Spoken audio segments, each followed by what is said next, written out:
కేశవరం అనే గ్రామంలో రంగయ్య అనే ఒక యువకుడు ఉండేవాడు. అతడు చాలా పేదవాడు. రోజూ ఏదో ఒక కూలి పని చేసుకుంటే గాని పూట గడిచేది కాదు. ఒకరోజు ఉదయం నుండి ఎంత వెతికినా అతనికి ఏ పని దొరకలేదు. ఆకలితో కడుపు మండిపోతోంది. చేతిలో చూస్తే కేవలం ఒక్క రూపాయి బిళ్ళ ఉంది. ఎలాగైనా ఆకలి తీర్చుకోవాలని ఆ ఊరిలో జరిగే పెద్ద సంతకు వెళ్ళాడు. అయ్యా శివయ్య గారు, ఉదయం నుండి ఏమీ తినలేదు. కడుపులో ఎలుకలు పరిగెడుతున్నాయి. నా దగ్గర ₹1 మాత్రమే ఉంది. దయచేసి ఈ ₹1 ఏమైనా తినడానికి ఇస్తారా? ₹1? రంగయ్య, ఈ రోజుల్లో ₹1 ఏమొస్తుందయ్యా? కనీసం ఒక చిన్న పండ్ల ముక్క కూడా రాదు. నా దగ్గర ఉన్నవని ఖరీదైన పండ్లు. నువ్వు వేరే దుకాణం చూసుకో. నా వ్యాపారానికి అడ్డు నిలబడకు. రంగయ్య నిరాశగా ముందుకు నడిచాడు. సంత ఈ చివరి నుంచి ఆ చివరకు తిరిగి అందర్నీ అడిగాడు. ఎవరూ ఆ ₹1 కడుపు నిండే ఆహారమే ఇవ్వలేకపోయారు. అలా తిరుగుతూ తిరుగుతూ ఓ పాత సామెల్లమ్మే కొట్టు దగ్గరికెళ్ళాడు. ఆ కొట్టులో పాత ఇత్తడి పాత్రలు, రాగి బిందెలు ఎన్నో ఉన్నాయి.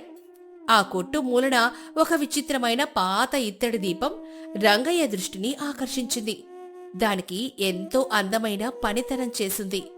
రంగయ్య ఆ దుకాణం యజమాని భద్రయ్య దగ్గరకు వెళ్ళాడు. అయ్యా భద్రయ్య గారు, ఆ మూలన ఉన్న ఇత్తడి దీపం చూస్తుంటే చాలా పాతకాలం నాటిదిలానే ఉంది. దానిమీద దుమ్ము పట్టి ఉన్నా దాని కళ ఏమాత్రం తగ్గలేదు. బహుశా ఏదైనా పాత రాజభవనం నుండి తీసుకువచ్చారేమో. నాకు ఆ దీపం ఎందుకో చాలా నచ్చింది. దాని ధర ఎంత చెబుతారు? రంగయ్య, ఆ దీపం చాలా రోజుల నుండి ఇక్కడే పడి ఉంది. ఎవరూ దాన్ని కొనడానికి ముందుకు రావడం లేదు. దాని ధర ఏమీ ఎక్కువ కాదు. కేవలం ₹1 ఇస్తే చాలు. ఆ దీపం నీదే.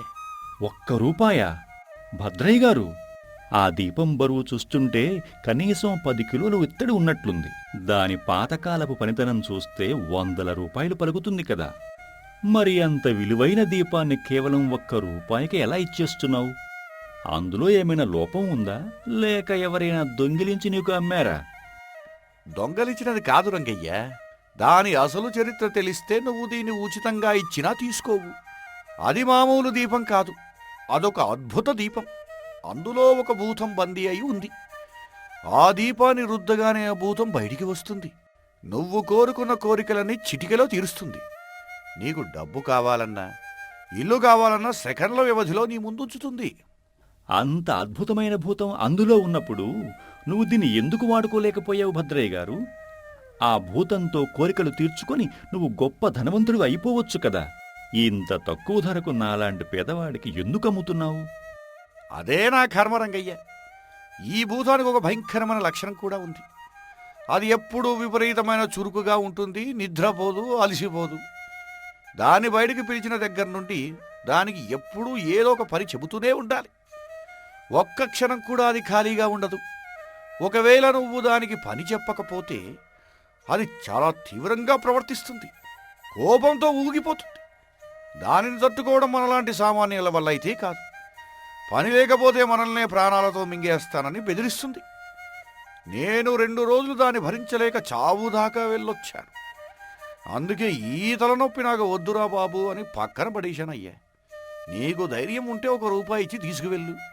భద్రయ్య మాటలు విన్న రంగయ్య మనసులో ఒక పెద్ద ఆలోచన మొదలైంది. నాకు ఇల్లు లేదు, బట్టలు లేవు, కడుపు నిండా భోజనం లేదు. నా జీవితంలో తీరని కోరికలు వేలల్లో ఉన్నాయి. ఈ భూతానికి పని చెప్పడం ఒక లెక్క. నా కోరికల చిట్టా విప్పితే ఆ భూతం 10 జన్మలెత్తినా నా పనులు పూర్తి చేయలేదు. ఈ దీపాన్ని నేను తీసుకోవడమే సరైన నిర్ణయం. భద్రయ్య గారు, ఆ భూతాన్ని ఎలా అదుపు చేయాలో నాకు తెలుసు. నా కష్టాలన్నీ ఆ భూతం తీరుస్తుంది. ఇదిగోండి, నా దగ్గర ఉన్న ఈ ₹1 తీసుకోండి. ఆ దీపాన్ని ఇలా ఇవ్వండి. ఆనందపడిపోతూ రంగయ్య ఆ అద్భుత దీపాన్ని తన గుడిసెకు తీసుకుని వెళ్ళాడు. తలుపులు గడియ వేసుకున్నాడు. గుడిసె మధ్యలో కూర్చొని ఆ ఇత్తడి దీపాన్ని తన పాత బట్టతో గట్టిగా రుద్దాడు. మరుక్షణమే ఆ దీపం నుంచి దట్టమైన పొగ బయటకొచ్చింది. ఆ పొగంతా కలిసి ఒక భారీ ఆకృతిగా మారింది. 10 అడుగుల ఎత్తు, భయంకరమైన ఎర్రటి కళ్ళున్న ఒక అద్భుత భూతం రంగయ్య ముందు ప్రత్యక్షమైంది. నా పేరు అద్భుత భూతం. నన్ను నిద్ర లేపింది నువ్వేనా? చెప్పు యజమాని, నాకు పని కావాలి. పనెక్కడా? ఏమి కావాలి నీకు? త్వరగా అడుగు. నాకు పని చెబుతూనే ఉండాలి, లేకపోతే నిన్ను ఒక్క ముద్దగా మింగేస్తాను. చెప్పు, త్వరగా చెప్పు. భూతం గారు, నెమ్మది నెమ్మది. నేను ఉదయం నుండి ఏమీ తినలేదు. చాలా ఆకలిగా ఉంది. నాకు తినడానికి మంచి భోజనం కావాలి. భోజనం వస్తోంది, వచ్చేసింది. ఇంకేం కావాలి? ఆ భూతం కళ్ళు మూసి తెరిచేలోపే రంగయ్య పూరి గుడిసంతా రకరకాల వెండి పళ్ళాలతో నిండిపోయింది. ఆ పళ్ళాల్లో షడ్రోసోపేతమైన విందు భోజనం, రంగురంగుల పాయసాలు, పంచభక్ష్య పరమాణాలు అన్నీ ఆవిర్లు కక్కుతూ ప్రత్యక్షమయ్యాయి. రంగయ్య ఆ భోజనం చూసి నోరెళ్ళబెట్టాడు.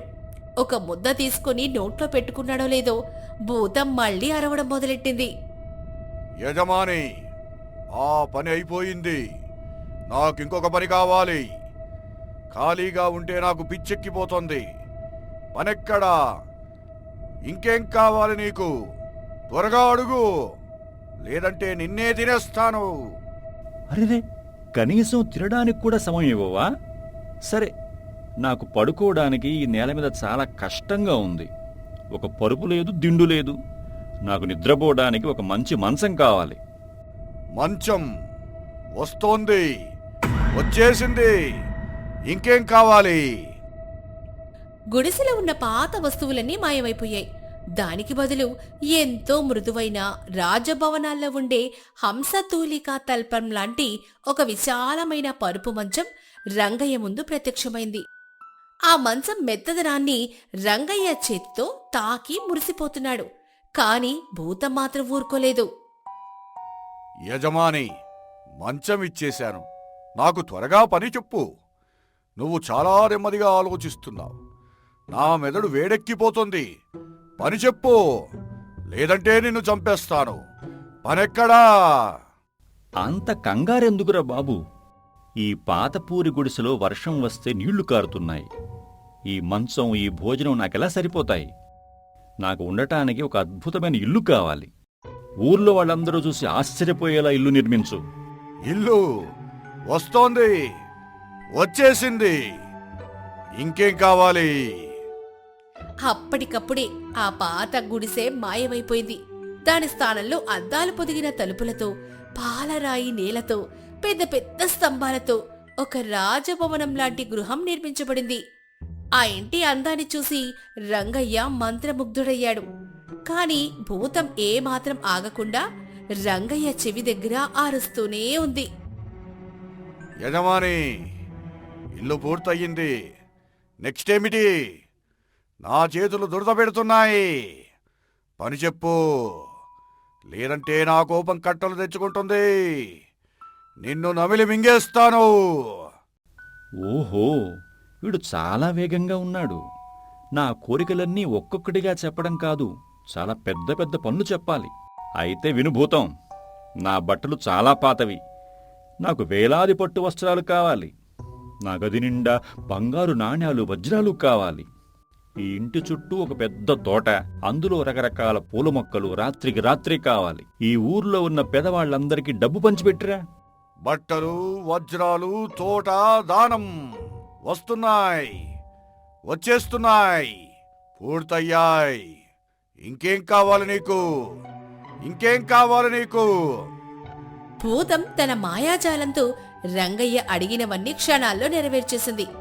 రంగయ్య ఇల్లు బంగారంతో నిండిపోయింది. ఊర్లో పేదవాళ్లందరికీ డబ్బులు పంచేసి మళ్లీ రంగయ్య ముందు వాలిపోయింది ఆ భూతం. యజమాని, నువ్వు చెప్పిన పనులన్నీ పూర్తయ్యాయి. ఇప్పుడు చెప్పు, ఇంకేం కావాలి? నువ్వు ఇక నాకు పని చెప్పలేకపోతున్నావు. నేను నిన్ను చంపి తినేస్తాను. త్వరగా ఆలోచించు, నా సహనం నశిస్తోంది. భూతాన్ని ఇంకేమడగాలో, ఏ పని చెప్పాలో రంగయ్యకు ఏమాత్రం అర్థం కాలేదు. తన మనసులో ఉన్న కోరికలన్నీ కేవలం 1 గంటలోనే ఆ భూతం తీర్చేసింది. డబ్బు, ఇల్లు, భోజనం అన్నీ వచ్చేశాయి. ఇంక దానికి ఏ పని చెప్పినా క్షణాల్లో పూర్తి చేసి మళ్ళీ వచ్చి తన ప్రాణాల మీదకు వస్తోంది. భూతం కోపంతో ఊగిపోతోంది. దాని భయంకరమైన చేతులు రంగయ్య మెడవైపు వస్తున్నాయి. ఆగు ఆగు భూతంగారు, నేను ఆలోచిస్తున్నాను. కొద్దిగా సమయం ఇవ్వు, నా ప్రాణాలు తీయకు. భూతం మాత్రం రంగయ్య వెనకబడి ఇంకేం కావాలి అంటూ విసిగించసాగింది. ఆ భూతం చేతిలో చనిపోవడం ఖాయమనుకున్నాడు రంగయ్య. తన ప్రాణాలు కాపాడుకోవడానికి పరుగు మొదలెట్టాడు.